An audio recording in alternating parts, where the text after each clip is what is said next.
Rub the toilet ring. It looks white for 2 days. Clean. Then the brown line comes back. You buy a stronger bottle. Same thing. You try the one with bleach. The smell fills the bathroom. Ring. The ring returns by Thursday. You start to think it's you. Means that you're not scrubbing hard enough, not often enough. Not with the right product. It isn't you. The problem was never bacteria. It was mineral. That brown line is calcium carbonate. Swim scale. Hard water leaving stone behind, one flush at a time. Bleach lifts color.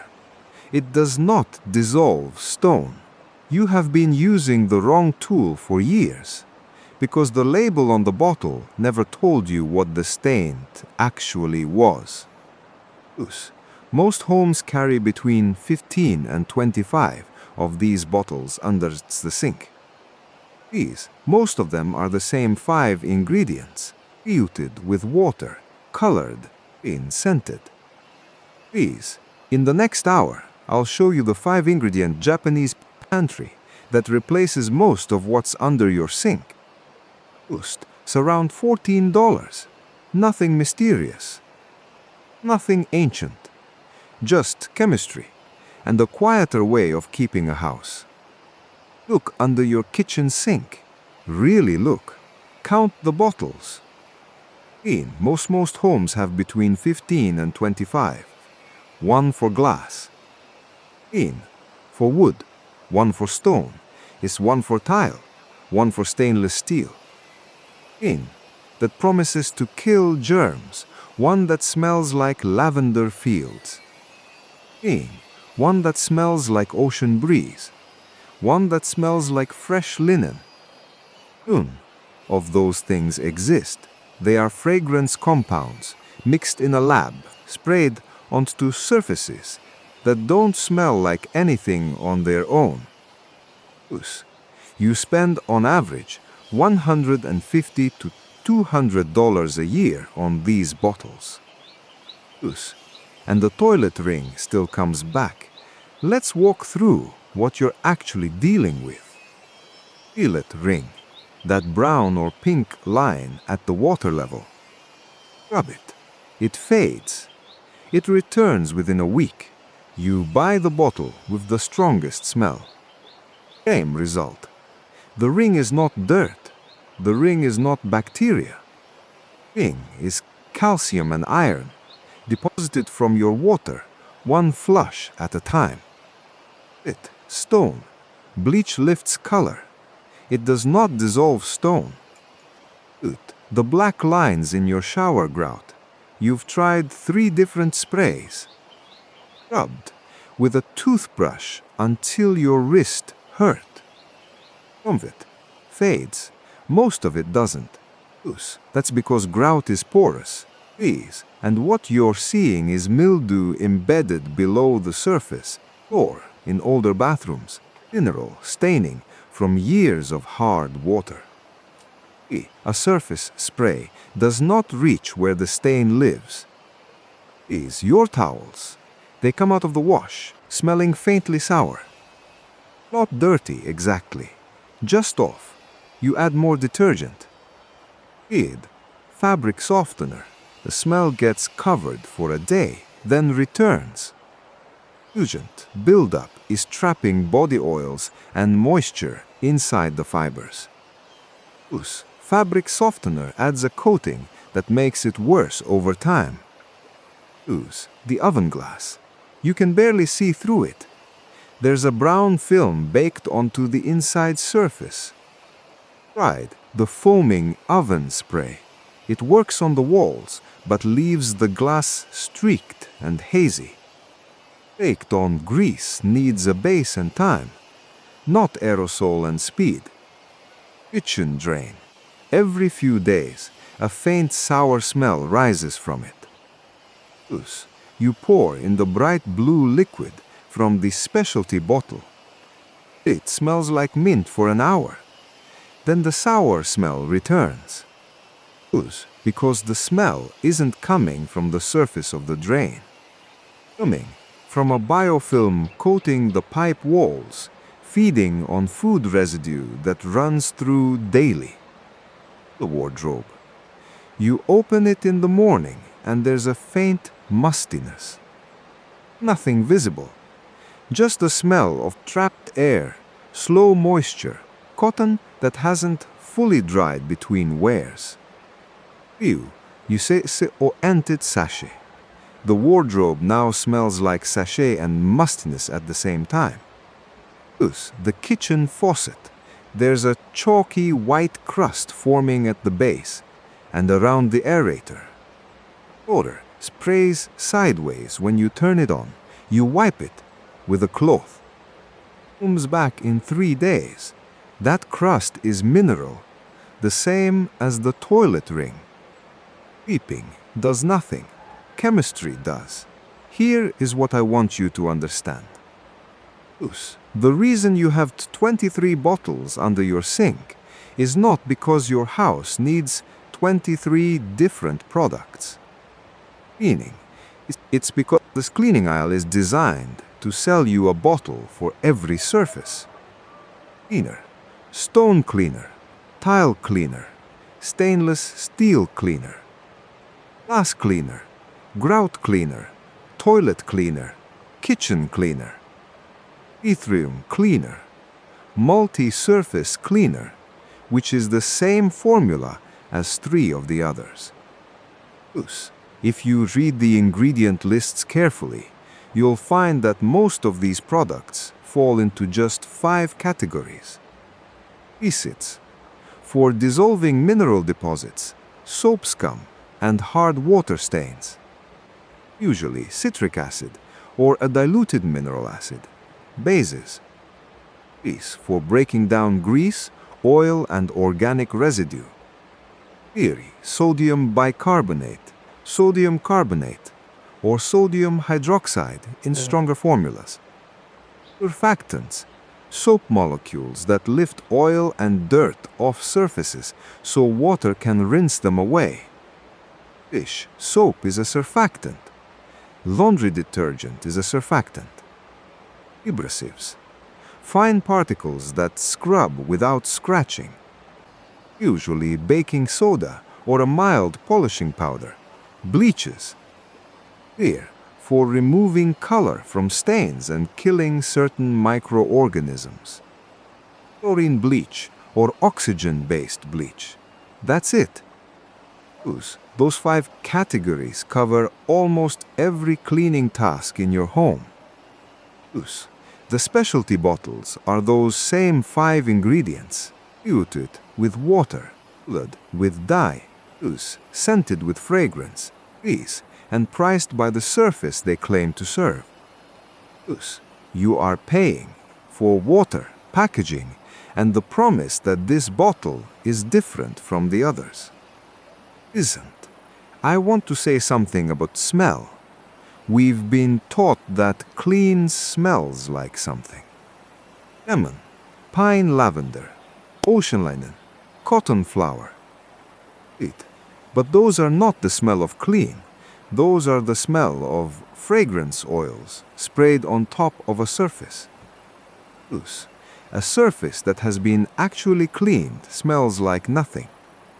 Or almost nothing, faintly like the material it's made of.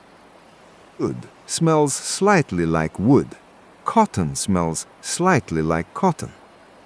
Water smells like nothing. Clean is not a smell. Clean is the absence of a smell. The sour towel is not fixed by adding lavender. The sour towel is fixed by removing what's making it sour. Drain does not need mint. The drain needs the biofilm broken down. Clean. When a house is actually clean, the air is quiet, not perfumed. Quiet. Once you notice this, you can't unnotice it. Walking into a supermarket cleaning aisle starts to feel loud. Fragrances competing, bottles shouting from the shelves. all of it selling the same thing under different labels. Now, let's talk about how Japanese homes handle this. The word is Souji. It simply means daily cleaning. Not a philosophy, not a ritual. Just the small motions of wiping, sweeping, and putting away that most Japanese households do a little of every day. 5 minutes here, 3 minutes there, a cloth over the counter after breakfast. A pass over the bathroom sink after brushing teeth. It's not spiritual. It is not secret. It is prevention. There is a separate word, Osouji, which means big cleaning. This is the seasonal deep clean, traditionally done at the end of the year, before the new one begins. Once, maybe twice a year, not weekly. And there are two other words you may have heard, konmari and danshari. Both are about tidying and letting go of possessions. Cleaning. They are not cleaning, they are decluttering. Different practice, different goal. I mention them only because they often get mixed up. G is what happens after you've decided what stays. It's the wiping, not the sorting. The principle inside Souji is simple. Understand what the surface is. Match it to simple chemistry. Give the chemistry enough time to work. Then wipe. That's the whole thing. You do not need 23 bottles. Please, you need to know what your stain is made of and which of 5 simple ingredients dissolves it. Here is the pantry. 5 ingredients, available at any large supermarket. Light vinegar, any brand, 5% acidity, around $2. This is your mild acid for glass, mirrors, and light mineral spots. Not for stone. Baking soda, also called bicarbonate of soda in the UK and Australia. Around $1 for a standard box. This is your mild base and gentle abrasive. Good for scrubbing sinks, deodorizing fabric, and lifting light grease. Citric acid, sold in the baking aisle or the canning section. Around $4 for a small container. If you can't find it there, Asian and Indian grocery stores usually carry larger bags for less. This is your stronger acid and the main tool against limescale and toilet rings. Also not for stone. Coarse salt, kosher salt in the US, sea salt in the UK and Australia. Around $2. Used as a mechanical scrub for cutting boards and cast iron. Mild dish soap, any plain, unscented liquid dish soap. Around $3. This is your surfactant for anything greasy that needs to be lifted rather than dissolved. Total, somewhere between $14 and $20 depending on your country and store. You'll also want a few cotton cloths. In Japan, these are called zoken, and they're just squares of plain cotton, usually cut from old clothes or tea towels. Nothing special. A stack of white cotton flour, sack towels from the kitchen aisle works perfectly. An old t-shirt into 6 squares. Same thing. 1 squeegee for the bathroom if you don't already have one. Optional, but useful. That's the whole kit. Before we go into the methods, one thing must be said clearly because it matters more than anything else in this video. Never mix cleaning products. Bleach and ammonia produce chloramine gas, which can cause serious lung damage. Bleach and vinegar produce chlorine gas, which can kill you. Hydrogen peroxide and vinegar, these, when stored together, form peracetic acid, which is corrosive. If you use any of the ingredients in this video near a surface where a commercial cleaner was recently applied, rinse the surface thoroughly with water first. Acids, including vinegar and citric acid, will permanently etch natural stone. That means marble, travertine, limestone, and some granites. If your bathroom vanity or kitchen counter is natural stone, use only the dish soap and water solution on it. Never citric acid, never vinegar. If you're not sure whether a surface is natural stone, drop a single drop of vinegar on a hidden corner. Wait 1 minute. Rewipe. If the surface goes dull or feels rough, it's stone. Stop. Never apply acid to electronic screens, coated eyewear, or anti-glare glass. It dissolves the coating. Ventilate. Open a window. Wear gloves for anything stronger than dish soap. Patch test on any painted surface, fabric, or finish before using it broadly. Please, now that you have the pantry, tools and the safety, please, and the principle, let's go room by room and take the mystery out of every one of those problems. Please, we start in the bathroom because that's where most of the frustration lives. The toilet ring first. You've scrubbed it. You've bleached it. You've bought the bottle with the gooseneck spout that promises to reach under the rim. It fades. It comes back. This is not because you're doing it wrong. It's because the ring is not organic. The ring is calcium carbonate, but with some iron mixed in if your water runs through old pipes. It is limestone, deposited one flush at a time, layer by microscopic layer, at the exact height where the water sits still. This is why bleach failed. Acid dissolves what bleach only bleaches.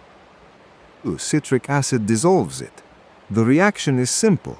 Hydrogen ions from the acid meet the calcium carbonate, and the carbonate becomes carbon dioxide and water.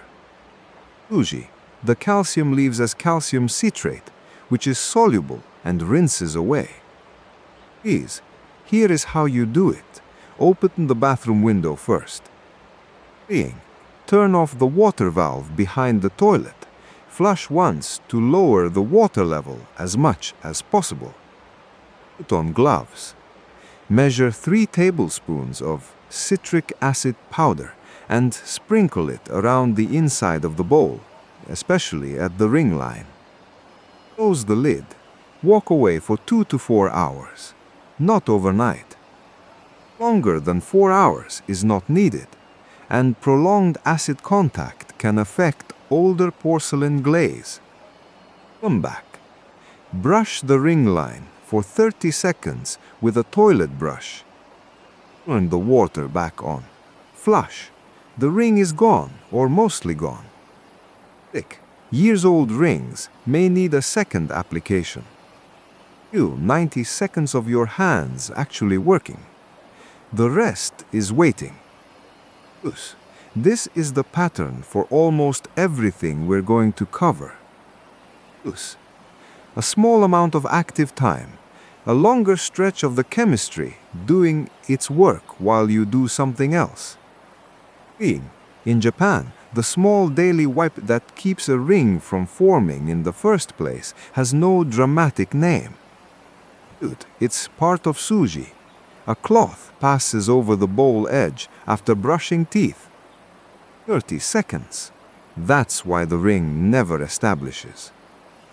Now, the black grout, those dark lines between your shower tiles. Tried 3 sprays. You've scrubbed with a toothbrush. Some of it fades. Most stays. That's because grout is porous. And what you're seeing is mildew growing inside the pores. Sometimes millimeters deep, long, along with mineral staining that has bonded to the cement. 3. A surface spray reaches the surface. The stain lives below it. 3. You cannot fully restore old grout without regrouting. 2. But you can lift the top layer of mildew and prevent new growth, which is what actually matters for the smell and the look. Here is the method. Open the bathroom window. Put on gloves. 2. Make a paste with 3 tablespoons of baking soda and just enough water to hold it together, about a teaspoon. 2. It should feel like wet sand, not soup. Apply the paste along the grout lines with an old toothbrush. Let it sit 15 minutes. Scrub each line for a few seconds. Rinse with warm water. Wipe dry.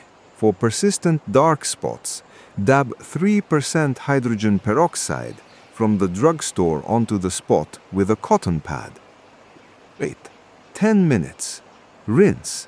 Never mix hydrogen peroxide with vinegar, and never apply both in the same session without a full water rinse between them. The real solution for grout is prevention.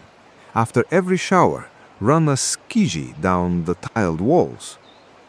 10 seconds per wall. Leave the exhaust fan on for 20 minutes. Or open the window, or both. Japanese bathrooms are typically designed with the tub and shower area separated from the toilet, and the wet room is squeegeed and ventilated after every use. Not because of any special discipline, because water left on tile is the entire cause of the problem. Remove the water, and the problem doesn't start. That's the shift. From attacking mildew to not giving it a place to grow. The shower head is next. You've noticed the water spraying sideways. Some holes are completely blocked. The white crust at the openings is limescale again, the same mineral that formed the toilet ring. This time it has grown inside the tiny nozzles. You do not need to unscrew the shower head, though you can. The simpler method uses a bag. Take a small plastic bag like a sandwich bag. In 3 tablespoons of citric acid powder. Add warm water until the bag is about a third full. Swirl gently to dissolve. Lift the bag up around the shower head so the nozzles are fully submerged. The bag in place with a rubber band or twist tie around the shower arm. Ventilate the room. Now wait 30 minutes for moderately hard water. Up to 2 hours for very hard water. You do not have to be present. Do something else. When you return, untie the bag. Discard the liquid. Rinse the shower head with warm water. Turn the shower on and run for 30 seconds to flush any remaining acid from the internal channels. The spray comes back to a full, even fan. The chemistry is identical to the toilet ring. Acid meets calcium carbonate. Calcium leaves as calcium citrate. Odor rinses it away. In most Japanese apartments, this is a monthly task. It takes 2 minutes of active time, and the faucet. The chalky ring around the base of the kitchen or bathroom faucet. Rough crust on the aerator. Same mineral, same chemistry. Slightly different application. Mix 1 teaspoon of citric acid into 250 milliliters of warm water. Stir until dissolved. Soak a folded paper towel in the solution. Wrap the paper towel around the base of the faucet, wet against the crust. Cover with a small piece of plastic wrap to keep the moisture in. Wait 30 minutes. Remove the wrap and towel. Wipe with a damp cloth. Rinse with clean water. The crust wipes off in soft flakes. If your counter is natural stone, do this over a bowl or with the counter protected. A single drop of citric acid solution on marble or travertine will leave a permanent dull mark. Test any counter you're not sure about by placing one drop of the solution on a hidden edge. Wait a minute. Wipe. If the surface goes dull, that surface is stone. Here, never use acid on it again. Notice a pattern. Every one of these bathroom methods used 2 of the same 5 ingredients. Citric acid did most of the mineral work. Baking soda handled the mildew paste. Same $14 pantry. 4 different problems. Kitchen is not different. Different room. Same chemistry. The oven glass first. That brown film baked onto the inside of your oven door. Here, can barely see the pie through it. Foaming oven sprays work on the walls, but often leave the glass hazy or streaked. That's because the film is not fresh grease. It's polymerized oil, which means the oil molecules have cross-linked into a hardened plastic-like layer over dozens of heating cycles. You cannot spray this off. You need base, water, and time. Here is the method. Wait until the oven is completely cool. Here, never do this while warm. Make a paste with 4 tablespoons of baking soda and enough water to reach the consistency of thick yogurt. Open the oven door flat if it can lie flat, or work with the door in place. Spread the paste over the inside of the glass with a spatula or a gloved hand. It should be thick enough that you cannot see through it. Close the door if the oven allows. Wait between 30 minutes and 2 hours. Thicker films need longer. Return with a damp cloth. Wipe the paste off. Most of the film comes with it. For any remaining haze, sprinkle a little baking soda on a damp cloth and scrub with the grain of the glass for another 30 seconds. Rinse the cloth. Wipe again with clean water. Dry. Glass is clear. The chemistry is base, plus time equals saponification. The baking soda gradually breaks the ester bonds in the polymerized oil, turning some of it back into a soap that water can lift. The Japanese kitchen habit that prevents this from ever building up is the wipe of the oven interior after every roast while still warm to the touch but no longer hot. 30 seconds with a damp cloth. Grease that has not yet polymerized wipes off with water. 5 minutes a day, or 2 hours once a year. The pantry doesn't change. Please, the math of your time does. The stovetop is next. That greasy sheen on the surface around the burners. Tricky in warm light. The cleaning aisle sells a spray for this. It smells like citrus and lifts most of the film. What it leaves behind is a coating of surfactant and fragrance that catches more grease over the following week, which is why you find yourself buying it again. You need washing soda, also called sodium carbonate. In the US, look for Arm & Hammer Super Washing Soda in the laundry aisle. In the UK, Dripac sells it in the laundry section. In Australia, electric soda in the laundry aisle. It is not the same as baking soda. It is stronger, about 100 times more alkaline. It is stronger. Put on gloves, not optional. Prolonged skin contact will cause mild chemical burns. Open the window. Mix 2 teaspoons of washing soda into 500 milliliters of warm water in a spray bottle. 2. Shake to dissolve. Before using it broadly on any painted enamel stovetop, test a hidden corner. Apply a small amount. Wait 5 minutes, wipe. Check for any color change or dulling. Painted surfaces can react. If the test area is clean, spray the stovetop lightly. Wait 5 minutes. Wipe with a damp cotton cloth. The grease lifts as soap. Rinse the cloth.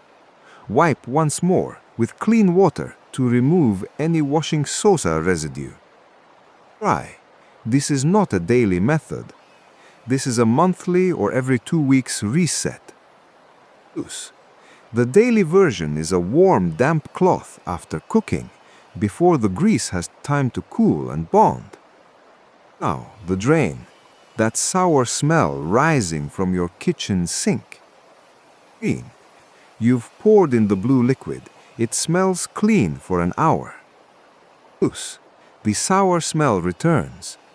The smell is a biofilm, a slimy layer of bacteria and food residue coating the inside of the drain pipe, feeding on whatever runs through daily. Use. The specialty product masked the smell with fragrance. It did not remove the film. Here is what actually works. Please, and what does not work is important to know first. Pouring vinegar and baking soda together into a drain is a popular home remedy. Use. It fizzes dramatically, then it stops. The reason it stops is that the acid and the base have neutralized each other. What you have poured into your drain is now chemically salt water with dissolved carbon dioxide. It has no cleaning power. It is a chemistry demonstration, not a cleaner. Here, the method that works is heat and surfactant. Pour 1 tablespoon of plain dish soap directly into the drain. Boil a full kettle of water. Slowly pour the boiling water into the drain in a steady stream. The heat softens the biofilm. The dish soap breaks the fatty parts of it. Wait 5 minutes. Run cold tap water for 30 seconds to flushest loosened material through. This once a week. The smell does not come back. Use. For a slow drain, follow with half a cup of baking soda pushed into the drain, then another kettle of boiling water. The baking soda provides mild abrasion inside the pipe as it flows through. Never do this immediately after using any bleach or drain cleaner in the same drain. Wait 24 hours between different chemistries. Use. The range hood filter closes the kitchen. Look up at the metal mesh above your stove. Then, when did you last clean it? For many households, the honest answer is never. The mesh is soaked in years of aerosolized cooking grease. This is the single most common source of the vague old oil smell in a kitchen. The method is straightforward. Remove the filter. Most lift out with a squeeze of a tab on either side. Check your hood manual if you're not sure. Fill your sink with the hottest water your tap produces. 2. Add 4 tablespoons of washing soda. Wear gloves. Until dissolved. Submerge the filter fully. Wait 15 to 30 minutes. You will see the grease lift. It floats to the surface as a yellow-brown film. This is your evidence that the reaction is working. Remove the filter. Rinse thoroughly under warm running water, front and back, until no soapy feel remains. Shake off water. Set on a towel to dry completely at least 4 hours before reinstalling. Tools. A wet filter reinstalled can drip into the stove and cause electrical issues in some hoods. 1. Warning. If your filter is aluminum rather than stainless steel, do not use washing soda. 2. It will pit the surface. Aluminum filters need only hot water and a small amount of dish soap with a soft brush. This is a seasonal task, twice a year, not weekly. 3rd, for that seasonal reset is Osouji, the big cleaning. Traditionally done at the end of December in Japan before the new year begins. Not a religious act, just a cultural rhythm. You end the year with a house that starts the next one clean. Same pantry. Same 5 ingredients, different day of the year. Laundry now, briefly. The sour towel problem. You wash them. 2. You dry them. Within a day of use, the faint sour smell returns. 2. You've been adding more detergent, adding fabric softener. 2. It gets worse each cycle. This is because the towels are already saturated with old detergent and softener residue. Residue traps body oils and moisture inside the cotton fibers. Bacteria grow in the trapped moisture. Bacteria produce the sour smell. Adding more detergent adds more residue. Adding softener seals the surface further, trapping more oils inside. The fix runs in 2 stages. First, strip the towels. Run them alone in the hottest water your machine allows with no detergent. Add 1 cup of white vinegar to the drum or to the fabric softener to dispenser. Run a full cycle. The vinegar dissolves the alkaline detergent buildup. Do not add any bleach to this cycle. Never mix vinegar and bleach in any wash. Second, rewash the same towels with half the normal amount of detergent and half a cup of washing soda added to the wash. The washing soda softens the water so less detergent is needed, and the smaller amount rinses out completely. Dry outside if you can in direct sun. UV light kills the last of the odor-producing bacteria. If you must tumble dry until fully dry, not just warm. From now on, use less detergent than the bottle recommends. About 2/3. Skip fabric softener entirely on towels. They will feel less plush at first. Within a few washes, they will absorb water again, which is what a towel is supposed to do. The word that captures this restore rather than replace instinct is Mottainai. It means a sense of regret for waste, not a philosophy. Just the small hesitation you feel before throwing away something that could still work if you addressed the actual problem.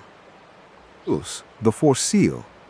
Front-loading washing machines have a rubber gasket around the door. Lift the fold of it. You may find black staining and a smell. That is mildew, feeding on trapped water, a detergent residue, and lint that gets caught in the fold after every wash. The seal with a damp cloth first, working around the entire circle, pulling back the fold gently. The dark stains, make a small amount of baking soda paste and scrub with an old toothbrush along the fold. Rinse with a damp cloth. Use for persistent dark spots. Dab with 3% hydrogen peroxide on a cotton pad. Wait 10 minutes. Wipe. Rinse. Do this occasionally, not weekly. Repeated hydrogen peroxide contact can make rubber gaskets brittle over time. Never combine hydrogen peroxide and vinegar in the same session on this seal. Going forward, leave the washer door open for an hour after every wash. Wipe the seal weekly. The problem does not return. Different room, different stain, same shelf under the sink. Now, glass, mirrors, and windows. The streaks you get from commercial glass cleaner are often the fragrance and surfactant residue drying unevenly. The solution is simpler. Mix 1 part white vinegar with 3 parts water in a spray bottle. That is all.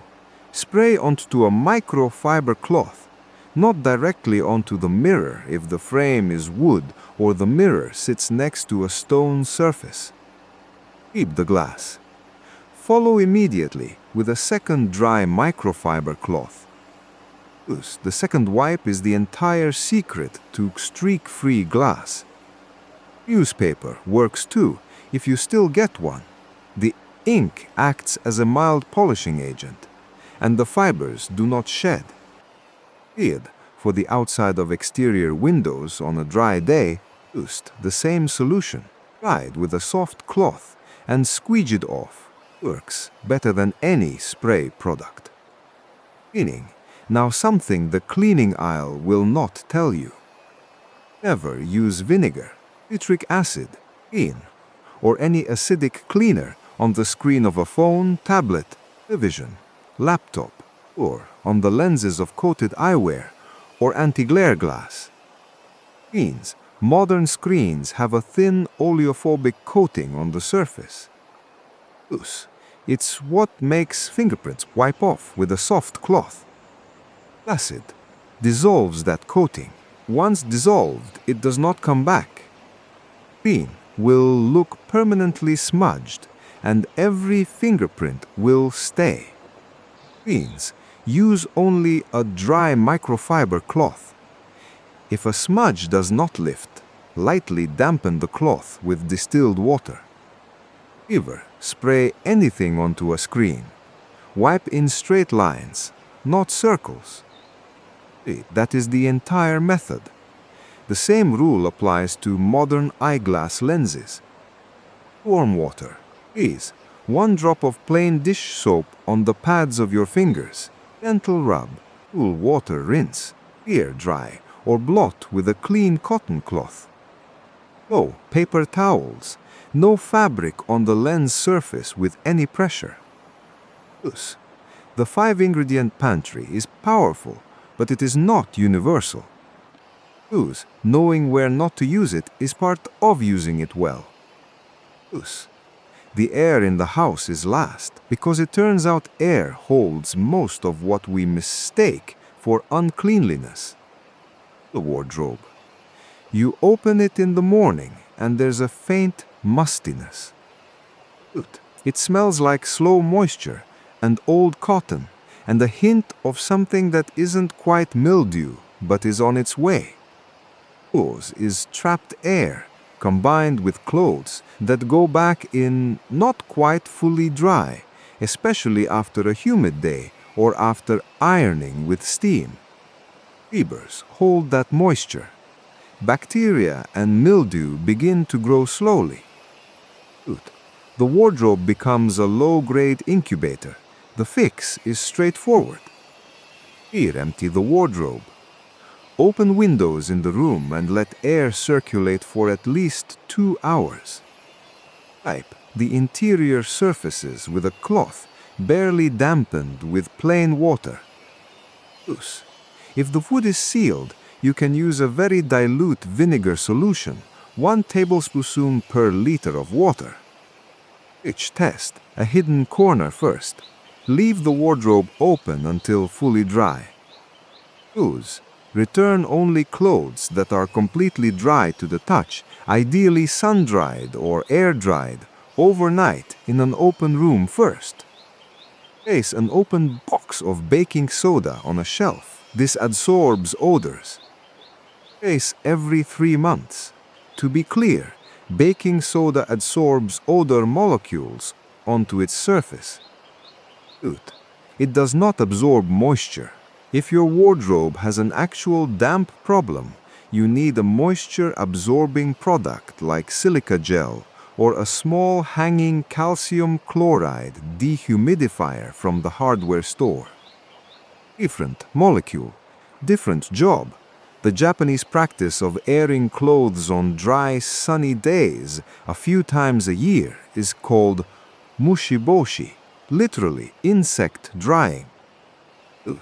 It was originally about protecting stored clothes from insect damage during long humid summers. Today, it survives as the habit of pulling out winter clothes to hang in the sun before packing them away, and pulling summer clothes out to air before wearing them in the season. Cultural rhythm, not a ritual, just something people do because it works. Window frame. Those small black spots forming along the bottom of the window frame or on the sill, especially in winter. Warm indoor air meets cold glass. Water condenses. Water collects at the frame. Mildew grows on the paint, the sealant, and the wood. Open the window. Put on gloves. Wipe the area with a dry cloth, first to remove loose material. Dab the spots with 3% hydrogen peroxide on a cotton pad. Wait 10 minutes. Wipe with a clean damp cloth. Dry thoroughly. If your window sealant is colored rather than white or clear, test a hidden corner first. Hydrogen peroxide can lighten some pigmented silicones. Weird. For prevention, this is the important part. Wipe your windowsills dry every morning during cold months, even if they look fine. The water is often there before you can see it. Ventilate the room for 5 minutes twice a day, morning and evening, by opening the window fully. It sounds counterintuitive in winter, but a short blast of dry, cold air removes far more moisture than an hour of a cracked window. Here, the word for this is kanki, which just means ventilation. Naturally, Japanese homes tend to ventilate more aggressively than West's, in part because traditional construction was designed to breathe. Modern insulated homes traps moisture more effectively, which is why the wipe and the ventilation both matter now. Notice something about this whole hour. We have not once told you to buy a product. We have used 5 ingredients. We have solved problems in 4 rooms. We have addressed stone, mildew, grease, mineral, biofilm, odor, and moisture. Full with acid, base, surfactant, abrasive, lime. These specialty bottles cannot do more than this. They can only do less, wrapped in fragrance and packaging. The last thing to build is the rhythm that keeps all of it in place with almost no effort at all. Rhythm is the whole thing. Without it, you are back to a Sunday spent scrubbing. Could have been prevented in 90 seconds a day. With it, the house holds itself steady between deeper cleans, and the deeper cleans get smaller each time, because there is less and less to reset. Here is how the rhythm is built. 3 layers: daily, weekly, seasonal. Each one does work the next one no longer has to do. The daily layer first. 5 small habits, none of them longer than 3 minutes. Most of them under a minute. Together, less than 10 minutes across the whole day, folded into things you were already going to do anyway. First is the squeegee, after every shower. 20 seconds. Run it down the tiled walls and across the glass door if you have one. Clutter on tile is the entire cause of mildew, soap scum, and hard watermarks. Water removed from tile is prevention, not a task. Thus, a finish to the shower you were already taking. The second is the stovetop after cooking. 55 seconds. Warm damp cotton cloth. Wipe the surface while the grease is still soft and hasn't cooled into a film. This is the difference between a stove you never need to deep clean and a stove that needs washing soda every 2 weeks. Dude, the third is the bathroom sink and faucet after brushing your teeth at night. 30 seconds. The cloth is already in the bathroom. Twist over the basin, around the rim, around the base of the faucet. Thus, the chalky ring that would form there over the week never gets a chance to start. Fourth is the entryway sweep. 2 minutes in the morning if you have an entryway that opens to the outside. Short-handled broom. The dust that would have walked into your house on shoes gets swept out before it does. The Japanese word for the practice is kadohaki. It is not spiritual. It is not old wisdom. It is the neighbor across the street doing the same thing at the same time, nodding to each other and going back inside. If you live in an apartment with no exterior entry, this becomes a quick pass with a small vacuum over the mat inside your door. Same purpose. The fifth is airing the bedding. 20 minutes once a day if you can, a few times a week if you cannot. Pull the duvet or blanket off the bed and hang it over a chair back, a balcony rail, or an open window's sill while you eat breakfast or shower. Sunlight, air, and time reduce the moisture that builds up in fibers overnight. Thus, it is why traditional Japanese futons are aired outdoors on dry days, and why bedrooms in older Japanese houses smell like nothing when you walk in. That is the daily 5. Easy, stovetop, sink, sweep air. 10 minutes across the whole day, and the house does not drift. The weekly layer next. Once a week, you walk a route. 20 minutes. The same order every time. Because the route means you never have to decide what to clean, and the decision is what makes cleaning feel heavy. Sort at the entryway. 2 minutes. Broom or vacuum. Wipe the mat. Wipe the door handle inside and out. Move to the bathroom. 5 minutes. Toilet brush around the bowl for 30 seconds. Keep baking soda sprinkled in the sink, scrubbed with a damp cloth, rinsed. Here, wiped with the vinegar solution, dried with a second cloth. Fiji down the shower walls, one more time, thoroughly. Use. Move to the kitchen. 7 minutes. Wipe the stovetop with the washing soda solution. If there is any grease buildup, or just warm water and dish soap if the daily wipe has been keeping up. Sink. Scrubbed with baking soda. 1 tablespoon of dish soap and a kettle of boiling water down each drain. Keep the front of the fridge and the handle. Check inside for anything that has passed its date. Move to the living areas. 3 minutes. Dust the surfaces that collect dust. Wipe the coffee table. Straighten what has drifted. Please move to the bedroom. 3 minutes. Change or straighten the sheets. Wipe the bedside surfaces. Open the window for the last minute of the walk to change the air completely. Thus, the whole thing is 20 minutes. It replaces the 4 hours you used to spend on Saturday afternoon dreading Sunday. Thus, it fits into the space between a load of laundry and a cup of tea. Food is not sacred. It is just fixed.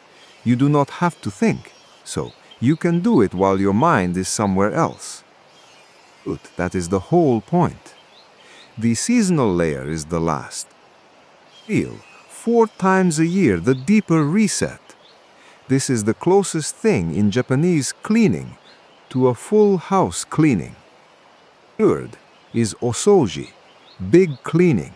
Traditionally, the main Osouji falls at the end of December, before the new year begins. 2. You end the year with the house in order. It is a cultural rhythm that dates back centuries, and it survives today because it works. 2. The transition of the year is a natural cue. Many households now also do lighter seasonal versions at each change of season. Here is what each one focuses on. Spring Osouji around March. Windows, inside and out. Curtains washed or aired. Thus, the wardrobe emptied, wiped and aired for a day before winter clothes are packed away and spring clothes come forward. Thus, this is Mushiboshi season, the airing of stored fabrics on the dry days between the last of winter and the humidity of summer. Summer Souji around June, before the rainy season and the heat combine. Bathroom deep clean, all grout scrubbed, all drains flushed. Range hood filter, soaked in washing soda. Wardrobe checked for the first signs of damp. This is the moisture prevention, Osouji, and if you do it well, you do not smell mildew in August. Autumn Osouji, around September or October. Appliance filters. Range hood again if it needs it. Oven interior. Refrigerator coils vacuumed at the back. Heating vents, wiped before winter. Anything that is about to work hard for the next 4 months. Winter Osouji, in December, the traditional main one. A full kitchen reset, every cabinet emptied and wiped. Every jar checked, window seals checked for the first spots of condensation mold, addressed with hydrogen peroxide before winter fully sets in. The entryway deep cleaned, the whole house prepared to begin the next year without carrying the previous one into it. Each seasonal Osouji takes half a day, not the full weekend you used to lose. The daily and weekly layers have already done most of the work. The deep clean is a check and a small reset, not a rescue. That is the whole system, daily, weekly, seasonal. Ingredients under the sink. A stack of cotton cloths. E.g., a broom. Something happens when you have been running this for about a month. It is quiet and easy to miss the moment it arrives, but you notice it in retrospect.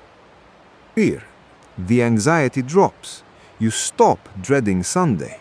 You stop feeling the low background hum of guilt when a friend messages that they might drop by.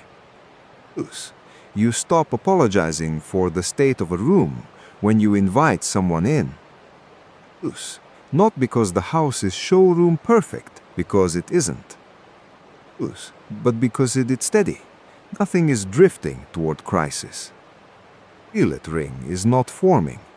The towels do not smell sour.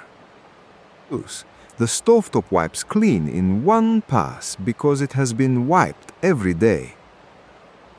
You realize you have not bought a cleaning product in 3 months. The cabinet under the sink has room in it. There are 5 containers and a stack of folded cotton cloths. The rest of the shelf is empty. You had forgotten what an empty shelf looked like. The air in the house changes too. It stops smelling like fragrance layered over other fragrance, layered over something the fragrances were trying to cover. It smells like the wood of the floor, faintly like the cotton of clean laundry. Like the food you cooked an hour ago, mostly like nothing. That is what clean is. We were told for a long time that clean was a scent. Lemon, pine, ocean, linen, lavender fields. None of those things smell like anything on their own. They are compounds engineered to occupy the space in a room where an odor used to be, without actually removing the odor.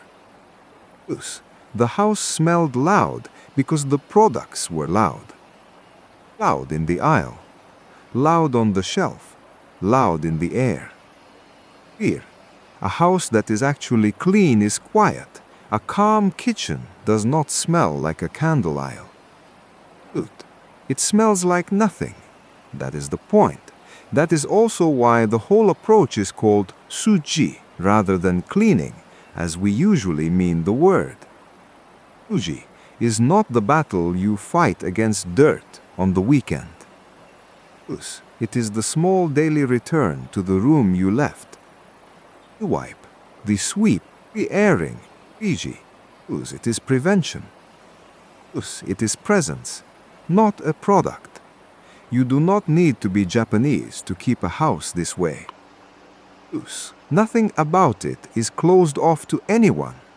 It is a practical avits matched to a small amount of accurate chemistry held together by a rhythm anyone can adopt.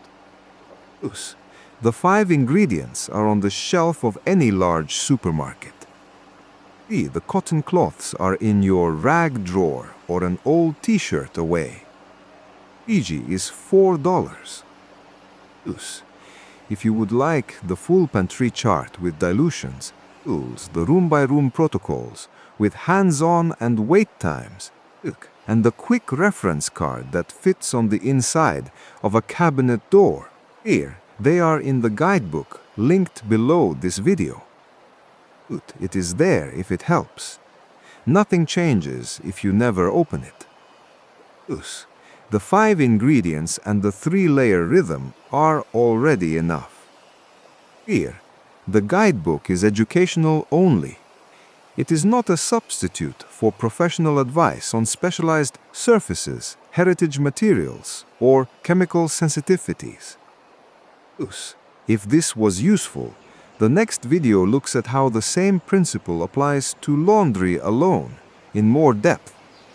Fabrics, water hardness, the difference between what actually removes stains and what only lifts color from them. Same pantry, same quiet approach. Thank you for staying to the end. This does not need to be a project. It just needs a cloth, a broom, and a daily return.